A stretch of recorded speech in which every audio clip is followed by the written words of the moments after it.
Chapter 4. Lettie led me to a hazel thicket beside the old road. The hazel catkins were hanging heavy in the spring, and she broke off a thin branch. Then with her knife, as she had done it 10,000 times before, she stripped the bark, cut it again, so now it resembled a Y. She put the knife away. I did not see where it went, and held the two ends of the Y in her hands. "I'm not dowsing," she told me, "just using it as a guide. Looking for a blue bottle, I think, to start with, or something purpley blue and shiny." She looked around with her. I looked around with her. "I can't see one." "It'll be here," she assured me. I gazed around, taking in the grass, a reddish-brown chicken pecking at the side of the driveway, some rusty farm machinery, the wooden trestle table beside the row, and the 6 empty metal milk churns that sat upon it. I saw the Hempstock's red brick farmhouse, crouched and comfortable, like an animal at rest. I saw the spring flowers, the omnipresent white and yellow daisies, the golden dandelions, and "Do you like buttercups?" And, late in the season, a lone blue bell in the shadows beneath the milk churn table, still glistening with dew. "That?" I asked. "You've got sharp eyes," she said approvingly. We walked together to the bluebell. Lettie closed her eyes when we reached it. She moved her body back and forth, the hazel wand extended, as if she were the central point on a clock or a compass. Her wand, the hands, orienting towards a midnight or an east that I could not perceive. "Black," she said suddenly, as if she were describing something from a dream, "and soft." We walked away from the bluebell, along the lane that I imagined, sometimes, must have been a Roman road. We were 100 yards up the lane, near where the Mini had been parked, when she spotted it, a scrap of black cloth caught on the barbed wire of the fence. Lettie approached it. Again, the outstretched hazel stick. Again, the slow turning and turning. "Red," she said with certainty. "Very red. That way." We walked together in the direction she indicated, across the meadow and into a clump of trees. "There," I said, fascinated, "the corpse of a very small animal, a vole, by the look of it, lay on a clump of green moss. It had no head, and bright blood stained its fur and beaded on the moss. It was very red." "Now from here on," said Lettie, "hold on to my arm. Don't let go." I put out my right hand and took her left arm, just below the elbow. She moved the hazel wand. "This way," she said. "What are we looking for now?" "We're getting closer," she said. "The next thing we're looking for is a storm." We pushed our way into a clump of trees, and through the clump of trees into a wood, and squeezed our way through trees too close together, their foliage a thick canopy above our heads. We found a clearing in the wood, and walked along the clearing in a world made green. From our left came a mumble of distant thunder. "Storm," said Lettie. She let her body swing again, and I turned with her, holding her arm. I felt, or imagined I felt, a throbbing going through me, holding her arms as if I were touching mighty engines. She set off in a new direction. We crossed the tiny stream together. Then she stopped, suddenly, and stumbled, but did not fall.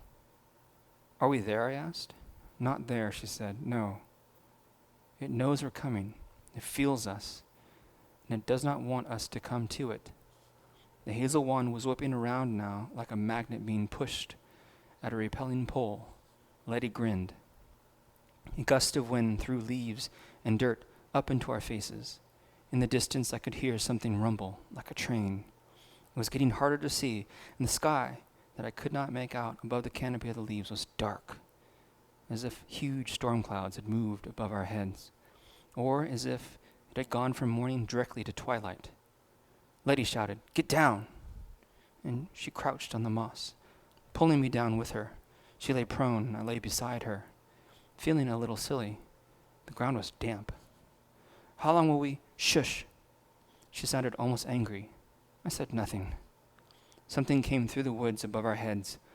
I glanced up, saw something brown and furry, but flat, like a huge rug, flapping and curling at the edges, and at the front of the rug a mouth filled with dozens of tiny sharp teeth, facing down. It flapped and floated above us, and then it was gone. What was that? I asked, my heart pounding so hard in my chest that I did not know if I would be able to stand again. "Manta-wolf," said Lettie. "You've already gone a bit further out than I thought." She got to her feet and stared the way the furry thing had gone. She raised the tip of the hazel wand, turned it round slowly. Not getting anything, she tossed her head to get the hair out of her eyes without letting go of the fork of hazel wand. "Either it's hiding or we're too close." She bit her lip, and then she said, "The shilling. The one from your throat. Bring it out." I took it from my pocket with my left hand, offered it to her. "No," she said, "I can't touch it. Not right now. Put it down on the fork of the stick." I didn't ask why. I just put the silver shilling down at the intersection of the Y.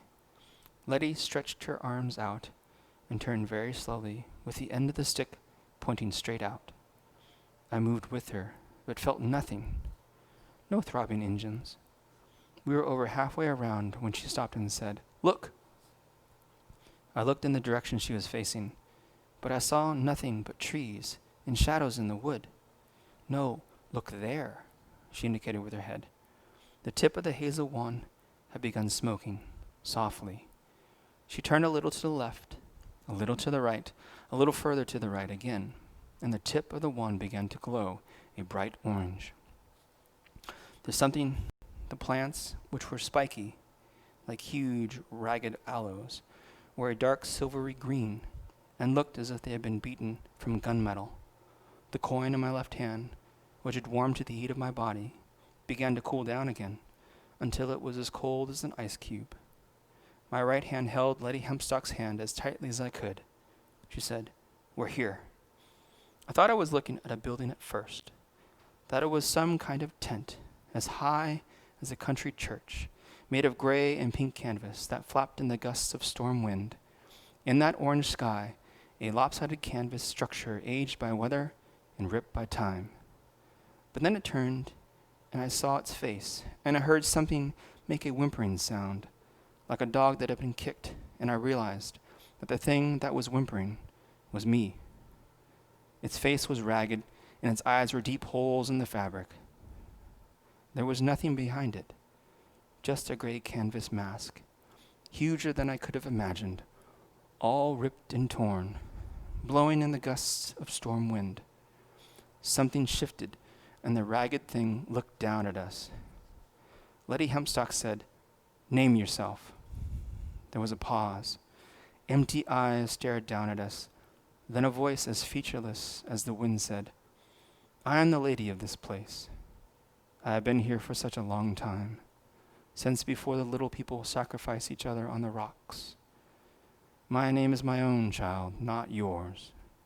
Now leave me be, before I blow you all away." It gestured with a limb, like a broken mainsail, and I felt myself shivering. Lettie Hempstock squeezed my hand, and I felt braver. She said, "Asked you to name yourself, I did.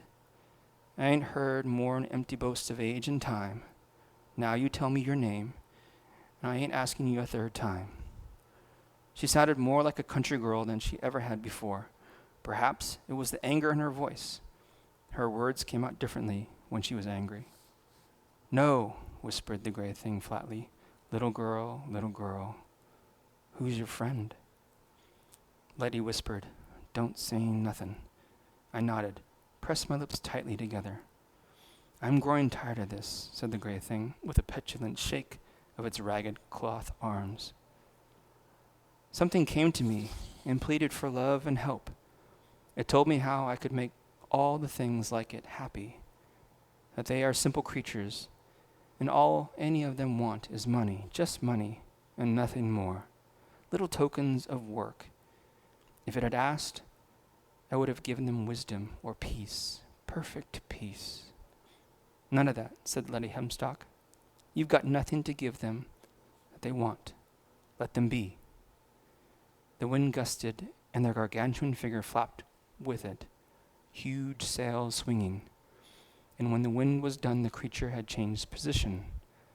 Now it seemed to have crouched lower to the ground, and it was examining us like an enormous canvas scientist, looking at two white mice, two very scared white mice, holding hands.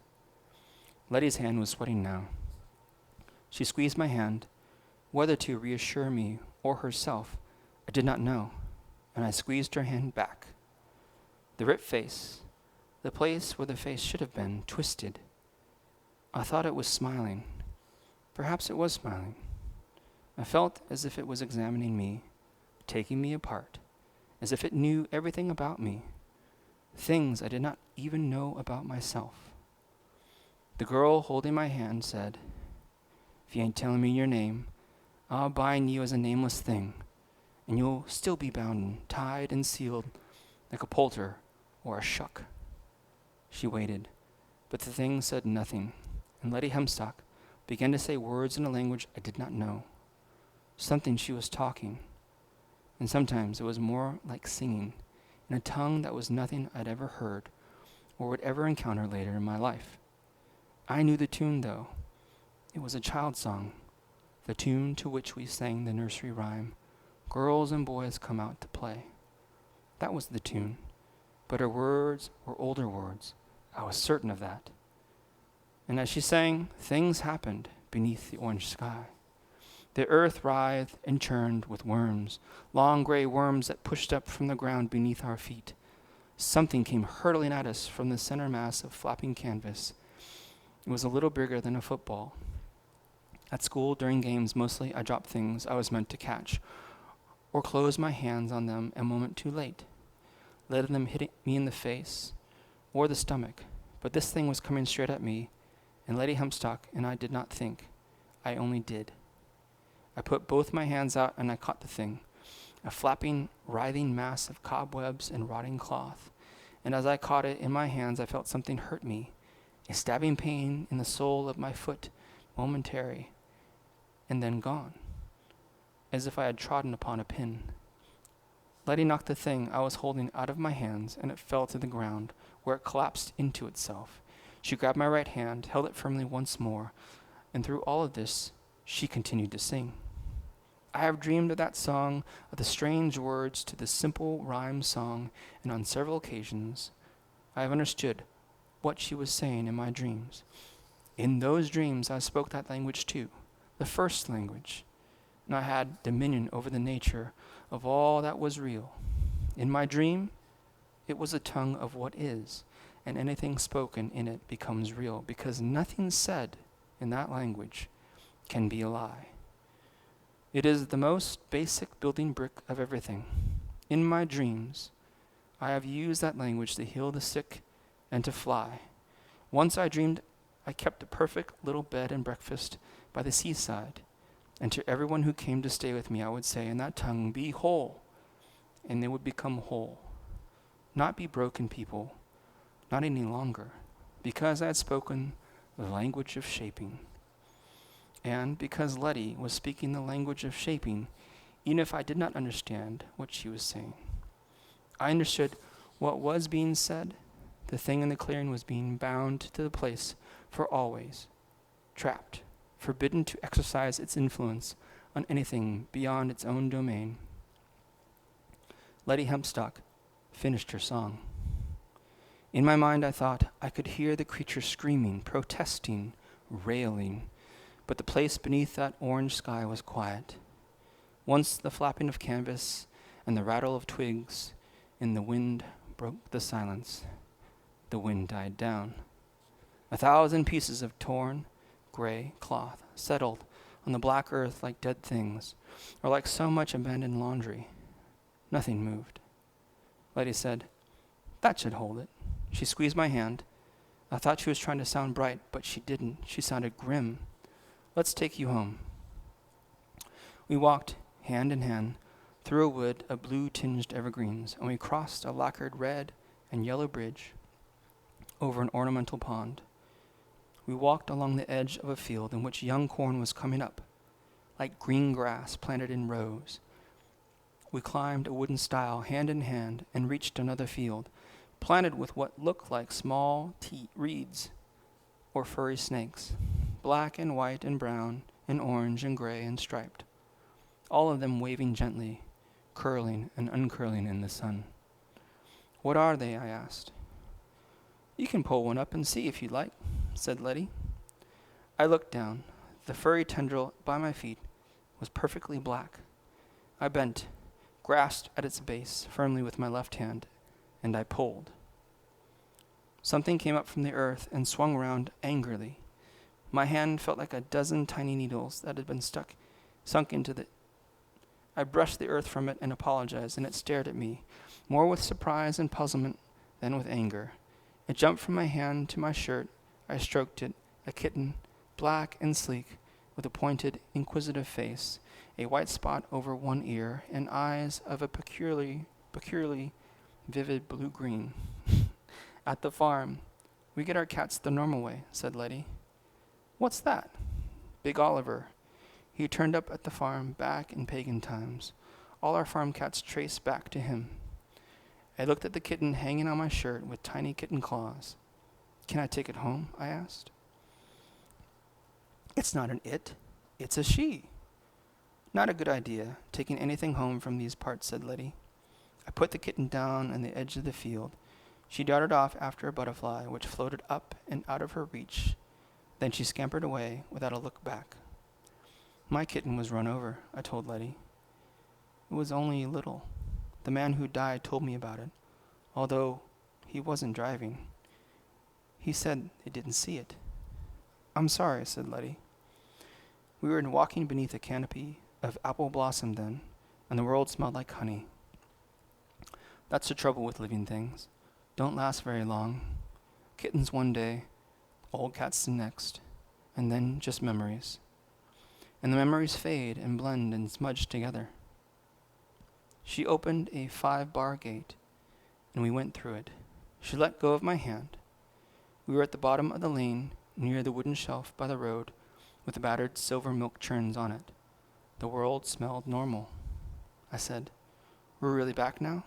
"Yes," said Lettie Hempstock. "But we won't be seeing any more trouble from her." She paused. "Big, wasn't she? And nasty. I've not seen one like that before. If I'd known she was going to be so old and so big and so nasty, I wouldn't have brung you with me." I was glad that she had taken me with her. Then she said, "I wish you hadn't let go of my hand. But still, you're right, aren't you? Nothing went wrong, no damage done."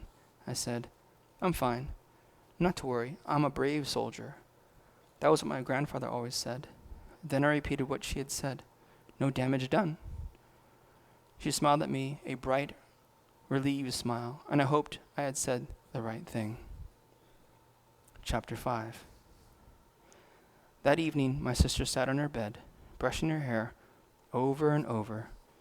She brushed it 100 times every night and counted each brush stroke. I did not know why. "What are you doing?" she asked.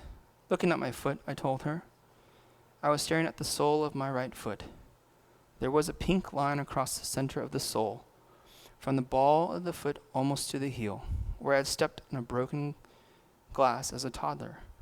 I remember waking up in my cot, the morning after it happened, looking at the black stitches that held the edges of the cut together. It was my earliest memory. I was used to this pink scar, the little hole beside it, and the arch of my foot was new. It was there where the sudden sharp pain had been, although it did not hurt, but it was just a hole. I prodded it with my forefinger, and it seemed to me that something inside the hole retreated. My sister had stopped brushing her hair and was watching me curiously. I got up, walked out of the bedroom, down the corridor to the bathroom at the end of the hall. I did not know why I did not ask an adult about it. I do not remember asking adults about anything except as a very last resort. That was the year I dug out a wart from my knee with a penknife, discovering how deeply I could cut before it hurt, and what the roots of a wart look like. In the bathroom cupboard behind the mirror was a pair of stainless steel tweezers, the kind with a pointed sharp tips for pulling out wooden splinters, and a box of sticking plasters. I sat on the middle side of the white bathtub and examined the hole in my foot. It was a simple, small, round hole, smooth-edged. I could not see how deep it went, because something was in the way. Something was blocking it, something that seemed to retreat as the light touched it. I held my tweezers and I watched. Nothing happened. Nothing changed. I put the forefinger of my left hand over the hole, gently blocking the light. Then I put the tip of the tweezers beside the hole and waited. I counted to 100, inspired perhaps by my sister's hair brushing. Then I pulled my finger away and stabbed in with the tweezers. I caught the head of the worm, if that was it, by the tip between the metal prongs, and I squeezed it and I pulled. Have you ever tried to pull a worm from a hole? You know how hard they can hold on? The way they use their whole bodies to grip the sides of the hole? I pulled perhaps an inch of this worm, pink and gray, streaked like something infected, out of the hole in my foot, and then felt it stop. I could feel it inside my flesh, making itself rigid, unpullable. I was not scared by this. It was obviously just something that happened to people, like when the neighbor's cat, Misty, had worms. I had a worm in my foot, and I was removing the worm. I twisted the tweezers, thinking, I suspect, of spaghetti on a fork, winding the worm around the tweezers. It tried to pull back, but I turned it a little at a time until I could definitely pull no further. I could feel inside me the sticky plastic way that it tried to hold on, like a strip of pure muscle. I leaned over as far as I could, reached out my left hand, and turned on the bath's hot water tap, the one with a red dot in the center, and let it run. The water ran for 3-4 minutes out of the tap and down the plug hole before it began to stream. When the water was streaming, I extended my foot and my right arm, maintaining pressure on the tweezers and on the inch of the creature that I had wound out of my body, and then I put the place where the tweezers were under the hot tap. The water splashed my foot, but my soles were barefoot hardened, and I scarcely minded. The water that touched my fingers scalded them, but I was prepared for the heat. The worm wasn't. I felt it flex inside me, trying to pull back from the scalding water. I felt it loosen its grip on the inside of my foot. I turned the tweezers triumphantly, like picking the best scab in the world, as the creature began to come out of me, putting up less and less resistance. I pulled at it steadily, as if it went under the hot water. It slackened until the end. It was almost out of me, all out of me. I could feel it. But I was too confident, too triumphant, and impatient, and I tugged too quickly, too hard, and the worm came off in my hand. The end of it that came out of me was oozing and broken, as if it had been snapped off. Still, if the creature had left anything behind in my foot, it was tiny. I examined the hole. It was dark gray and light gray, streaked with pink and segmented, like a normal earthworm. Now it was out of the hot water. It seemed to be recovering. It wriggled, and the body that had been wrapped around the tweezers now dangled, writhing, almost although it hung from the head. Was it a head? How could I tell where I had pinched it? I did not want to kill it. I did not kill animals, nor if I could help it. But I had to get rid of it. It was dangerous. I had no doubt of that. I held the worm above the bath's plug hole, where it wriggled under the scalding water. Then I let it go and watched it vanish down the drain. I let the water run for a while, and I washed off the tweezers. Finally, I put a small sticker plaster over the hole in the sole of my foot and put the plug in the bath to prevent the worm from climbing back out the open plug hole before I turned off the tap. I did not know if it was dead, but I did not think you came back from the drain. I put the tweezers back where I had gotten them from, behind the bathroom mirror, and then I closed the mirror and stared at myself. I wondered, as I wondered so often, when I was that age, who I was, and what exactly was looking at the face in the mirror. If the face I was looking at wasn't me, and if I knew it wasn't, because I would still be me, whatever happened to my face, then what was me, and what was watching? I went back to the bedroom. It was my night to have the door to the hallway open, and I waited until my sister was asleep. I wouldn't tell, and she wouldn't tell on me, and then, in the dim light from the hall, I read a Secret 7 mystery until I fell asleep. Chapter 6. An admission about myself. As a very small boy, perhaps 3 or 4 years old, I could be a monster. You were a little monster, several aunts told me on different occasions. Once, I had safely reached adulthood, and my dreadful infant deeds could be recalled with wry amusement. But I do not actually remember being a monster. I just remember wanting my own way. Small children believe themselves to be gods, or some of them do, and they can only be satisfied when the rest of the world goes along with their ways of seeing things.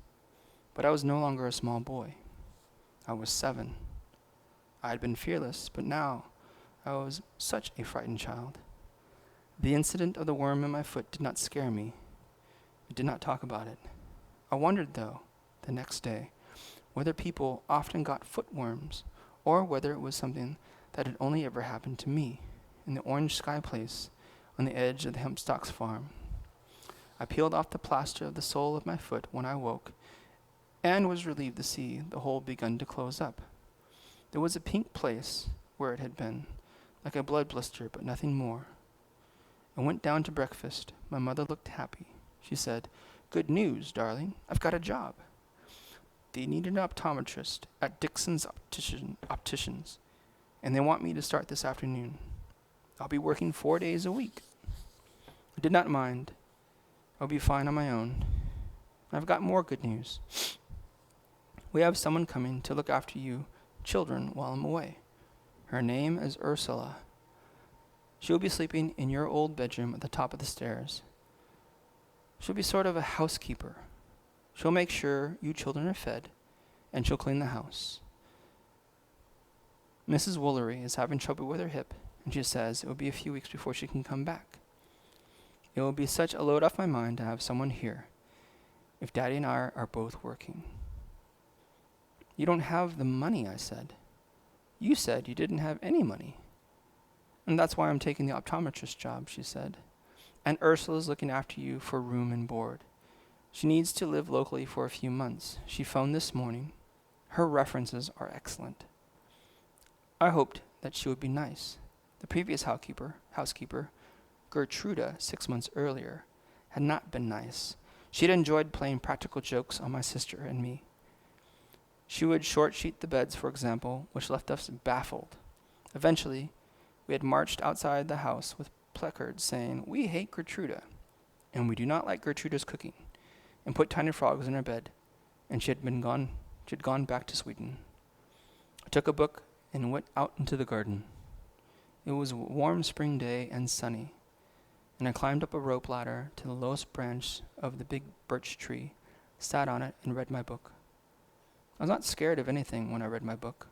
I was far away in ancient Egypt, learning about Hathor, and how she had stalked Egypt in the form of a lioness, and she had killed so many people that the sands of Egypt turned red, and how they had only defeated her by mixing beer and honey and sleeping draughts, and dyeing this concoction red. So she thought it was blood, and she drank it and fell asleep. Ra, the father of the gods, made her the goddess of love after that. So the wounds she had inflicted on people would now only be wounds of the heart. I wondered why the gods had done that. Why hadn't they just killed her when they had the chance? I liked myths. They weren't adult stories, and they weren't children's stories. They were better than that. They just were. Adult stories never made sense, and they were so slow to start. They made me feel like they were secrets, Masonic, mythic secrets to adulthood. Why didn't adults want to read about Narnia, about secret islands and smugglers and dangerous fairies? I was getting hungry. I climbed down from the tree and went to the back of the house, past the laundry room that smelled of laundry soap and mildew, past the little coal and wood shed, past the outside toilet where the spiders hung and waited, wooden doors painted garden green, in through the back door, along the hallway, and into the kitchen. My mother was there with a woman I had never seen before. When I saw her, my heart hurt. I mean, that literally, not metaphorically. There was a momentary twinge in my chest, just a flash, and then it was gone. My sister was sitting at the kitchen table eating a bowl of cereal. The woman was very pretty. She had shortish, honey blonde hair, huge gray-blue eyes, and pale lipstick. She seemed tall, even for an adult. "Darling, this is Ursula Monkton," said my mother. I said nothing. I just stared at her. My mother nudged me. "Hello," I said. "He's shy," said Ursula Monkton. "I'm certain that once he warms up to me, we shall be great friends." She reached out a hand and patted my sister's mousy brown hair. My sister smiled, a gap-toothed smile. "I like you so much," my sister said. Then she said to our mother and me, "When I grow up, I want to be Ursula Monkton." My mother and Ursula laughed. "You little dear," said Ursula Monkton. Then she turned to me. "What about us, eh? Are we friends as well?" I just looked at her, all grown up and blonde, in gray and pink skirt, and I was scared. Her dress wasn't ragged. It was just the fashion of the thing, I suppose, the kind of a dress that it was. But when I looked at her, I imagined her dress flapping in that windless kitchen, flapping like the mainsail of a ship on a lonely ocean under an orange sky. I don't know what I said in reply, or even if I said anything, but I went out of that kitchen, although I was hungry, without even an apple. I took my book into the back garden beneath the balcony by the flower bed that grew beneath the television room window, and I read, "Forgetting my hunger in Egypt with animal-headed gods who cut each other up and then restored one another after life." My sister came out into the garden. "I like her so much," she said. "She's my friend. Do you want to see what she gave me?" She produced a small gray purse, the kind my mother kept in her handbag for her coins, that fastened with a metal butterfly clip. It looked like it was made of leather. I wonder if it was mouse-skinned. She opened the purse, put her fingers into the opening, came out with a large silver coin, 1/2 a crown. "Look," she said, "look what I got." I wanted a 1/2 crown. No, I wanted what I could buy with a 1/2 crown. Magic tricks, and plastic joke toys, and books, and oh, so many things. But I did not want a little gray purse with a 1/2 crown in it. "I don't like her," I told my sister. "That's only because I saw her first," said my sister. "She's my friend." I did not think that Ursula Monkton was anybody's friend. I wanted to go and warn Lettie Hempstock about her, but what could I say? That the new housekeeper nanny wore gray and pink? That she looked at me oddly? I wish I'd never let go of Lettie's hand. Ursula Monkton was my fault. I was certain of it, and I could not be able to get rid of her by flushing her down a plug hole or putting frogs in her bed. I should have left then. I should have run away, fled down the lane the mile or so to Hempstock's farm, but I didn't. And then a taxi took my mother away to Dixon's opticians, where she would show people letters through lenses and help them see more clearly. And I was left there with Ursula Monkton. She came out into the garden with a plate of sandwiches. "I've spoken to your mother," she said, a sweet smile beneath pale lipstick, "and while I'm here, you children need to limit your travels. You can be anywhere in the house or in the garden, or I'll walk with you to your friends, but you may not leave the property or simply go wandering." "Of course," said my sister. I did not say anything. My sister ate a peanut butter sandwich. I was starving. I wondered whether sandwiches were dangerous or not. I did not know. I was scared that I would eat one and would turn into worms in my stomach, and that they would wriggle through me, colonizing my body, until they pushed out of my skin. I went back into the house. I pushed the kitchen door open. Ursula Monkton was not there. I stuffed my pockets with fruit with apples and oranges and hard brown pears. I took 3 bananas, stuffed them down my jumper, and fled to my laboratory. My laboratory, that was what I called it, was a green-painted shed as far away from the house as you could get, built up against the side of the house's huge old garage. A fig tree grew beside the shed, although we had never tasted ripe fruit from the tree, only seen the huge leaves and the green fruits. I called the shed my laboratory because I kept my chemistry set in there.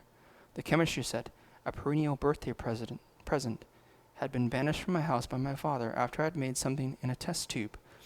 I'd randomly mixed things together and then heated them until they had erupted and turned black with an ammoniatic stench that refused to fade.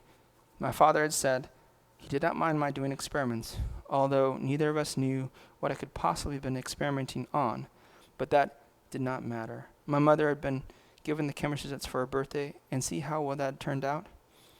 But he did not want them within smelling range of the house. I ate a banana and a pear, then hid the rest of the fruit beneath the wooden table. Adults follow paths. Children explore. Adults are content to walk the same way hundreds of times or thousands. Perhaps it never occurs to the adults to step off the paths, to creep beneath rhododendrons, to find the spaces between fences. I was a child, which meant that I knew a dozen different ways of getting out of our property and into the lane. Ways that would not involve walking down our drive. I decided that I would creep out of the laboratory shed along the wall at the edge of the lawn, and then to the azaleas and bay laurels that bordered the fence. From the laurels, I would slip down the hill and over the rusting metal fence that ran along the side of the lane. Nobody was looking. I ran and I crept and got through the laurels and went down the hill, pushing through the brambles and the nettle patches that had sprung up since the last time I went that way. Ursula Monkton was waiting for me at the bottom of the hill, just in front of the rusting metal fence. There was no way she could have gotten there without me seeing her, but she was there. She folded her arms and looked at me, and her gray and pink dress flapped in a gust of wind. I believe I said that you were not to leave the property. I am not, I told her, with a cockiness I knew did not feel, nor even feel a little confident. I'm still on the property. I'm just exploring. You're sneaking around, she said. I said nothing. I think you should go to your bedroom where I can keep an eye on you. It's time for your nap. I was too old for naps. But I knew I was too young to argue, or to win the argument if I did. Okay, I said. Don't say okay, she said. Say, yes, Mrs. Monkton. Or, ma'am. Say, yes, ma'am. She looked down at me with her blue-gray eyes, which put me in mind of holes rotting in canvas, and which did not look pretty at that moment. I said, yes, ma'am, and hated myself for saying it. We walked together up the hill. Your parents can no longer afford this place, said Ursula Monkton, and they can't afford to keep it up. Soon enough, they'll see the only way to solve their financial problems is to sell this house and its gardens to property developers. Then all of this, and this was the tangled brambles, the unkept world behind the lawn, will become a dozen identical houses and gardens. And if you're lucky, you'll get to live in one. And if not, you will just envy the people who do. Will you like that? I love the house and the garden. I love the rambling shabbiness of it. I love the place, and as if it was a part of me, and perhaps in some ways it was. Who are you? I asked. Ursula Monkton. I'm your housekeeper. I said, who are you really? Why are you giving people money? Everybody wants money, she said, as if it were self-evident. It makes them happy. It will make you happy if you let it. We had come out of the heap of grass clippings behind the circle of green grass that we called the fairy ring. Sometimes, when the weather was wet, it filled with vivid yellow toadstools. Now, she said, go to your room. I ran from her. Ran as fast as I could. Across the fairy ring, up the lawn, past the rose bushes, past the coal shed, and into the house. Ursula Monkton was standing just inside the back door of the house to welcome me in, although she could not have gotten past me. I would have seen. Her hair was perfect, her lipstick seemed freshly applied. I've been inside you, she said. So a word to the wise. If you tell anybody anything, they won't believe you. And because I've been inside you, I'll know. And I can make it so you never say anything I don't want you to say to anybody. Not ever again. I went upstairs to my bedroom and I lay on my bed. The place on the sole of my foot where the worm had been throbbed and ached, and now my chest hurt too. I went away in my head into a book. That was where I went whenever real life was too hard or too inflexible. I pulled down a handful of my mother's old books from when she was a girl, and I read about schoolgirls having adventures in the 1930s and 40s. Mostly, they were up against smugglers or spies or fifth columnists, whatever they were. And the girls were always brave, and they always knew exactly what to do. I was not brave, and I had no idea what to do. I'd never felt so alone. I wondered if the Hemstocks had a telephone. It seemed unlikely, but not impossible. Perhaps it had been Mrs. Hemstock who had reported the abandoned Minnie to the police in the first place. The phone book was downstairs, but I knew the number to call, directory inquiries, and I only had to ask for anybody named Hemstock living at Hemstock Farm.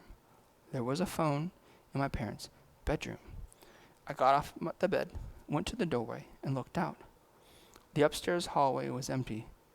As quietly as I could, I walked into the bedroom next to mine. The walls were pale pink, my parents' bed covered with a bedspread covered in its turn with huge printed roses. There were French windows to the balcony that ran along the side of the house. There was a cream-colored telephone on the cream and gilt nightstand beside the bed. I picked it up, heard the dull whirring noises of the dial tone, and dialed directory inquiries, and my finger pulling the holes in the dial down, a 1, a 9, a 2, and I waited for the operator to come on the line and tell me the number of the Hemstock's farm. I had a pencil with me, and I was ready to write the telephone number down in the back of a blue cloth-bound book called Pansy Saves the World. Pansy Saves the School. The operator did not come on. The dialing tone continued, and over it I heard Ursula Monkton's voice say, "Properly brought up young people would not even think about sneaking off to use the telephone, would they?" I did not say anything, although I have no doubt she could hear me breathing. I put the handset down on the cradle and went back into the bedroom I shared with my sister. I sat on my bed and stared out of the window. My bed was pushed up hard against the wall, just below the window. I loved to sleep with the windows open. Rainy nights were the best of all. I would open my windows and put my head on my pillow and close my eyes and feel the wind on my face and listen to the trees sway and creak. There would be raindrops blown onto my face too if I was lucky, and I would imagine that I was in my boat on the ocean and that I was swaying with the swell of the sea. Did not imagine that I was a pirate or that I was going anywhere. I was just on my boat. But now it was not raining, and it was not right. All I could see through the window were trees and clouds and the distant purple of the horizon. I had emergency chocolate supplies hidden beneath the large plastic Batman figurine I had acquired on my birthday, and I ate them. And as I ate them, I thought of how I had to let go of Lettie Hemstock's hand to grab the ball of rotting cloth, and I remembered the stabbing pain in my foot that had followed. I brought her here, I thought, and I knew that was true. Ursula Monkton wasn't real. She was a cardboard mask for the thing that had traveled inside me as a worm, that had flapped and gusted in the open country under the orange sky. I went back to reading Pansy Saves the School. The secret plans to the air base next door to the school were being smuggled out to the enemy by spies who were teachers working on the school vegetable allotment. The plans were concealed inside hollowed-out vegetable marrows. "Great heavens," said Inspector